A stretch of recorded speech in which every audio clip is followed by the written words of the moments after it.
pada saat kita melakukan tayangan online, saat melakukan produksi, baik itu pre-recorded ataupun live streaming, yang harus kita pastikan pertama adalah alat-alat kita berfungsi dengan baik. Kita harus cek kembali alat-alat sudah kita siapkan sebelumnya, dan ketika kita melakukannya kita pastikan mereka semua terintegrasi dengan baik antara audio dan visualnya. Ketika kita menggunakan kamera, pastikan baterai kameranya sudah cukup gitu ya, sudah terisi dengan penuh, dan kita punya baterai cadangan ketika itu habis kita tidak harus menunggu terlalu lama. Untuk audio kita sudah pastikan bahwa suara bisa terdengar dengan jelas dari sound system ataupun tertangkap dengan jelas dari kamera ataupun smartphone kita.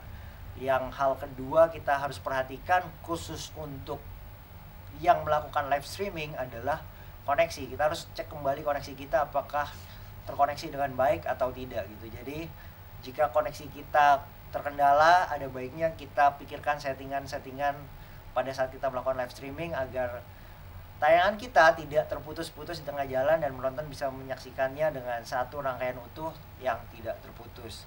Begitu juga saat kita melakukan tayangan live streaming, kita harus pastikan bahwa tayangan kita sudah naik secara online dengan baik, bisa dinikmati dan ditonton dan dengar dengan baik.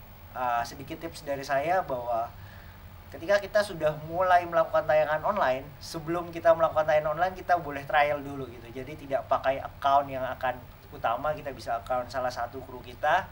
Kita cek apakah sudah berfungsi dengan baik tayangan online, dan kita minta teman kita yang lain untuk melihat dan menontonnya, memastikan bahwa gambarnya terlihat dengan baik dan suaranya terdengar dengan jelas. Jadi kita perlu pastikan kembali alat-alat yang sudah kita persiapkan sebelumnya berjalan dengan baik.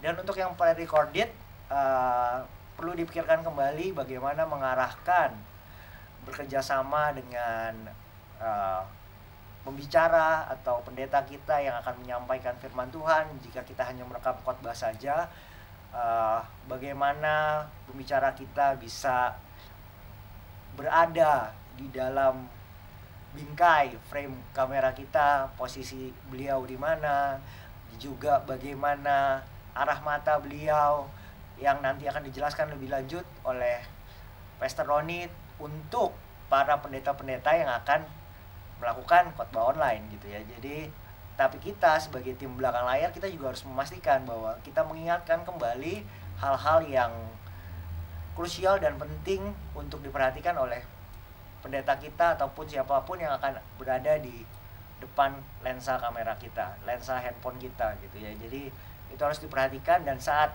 kita melihat ada yang kurang baik, ada baiknya kita memberitahu kepada mereka untuk diperbaiki. Secara posisi kita melihat apakah posisinya sudah terkomposisi dengan baik atau tidak, sehingga ketika orang menonton tidak saling melihat orang-orang yang bertumpuk satu sama lain. Dan pastikan juga ketika kita mau memasukkan seperti presentasi, slide khotbah ataupun judul lagu, itu bisa terbaca dengan baik dan dengan jelas.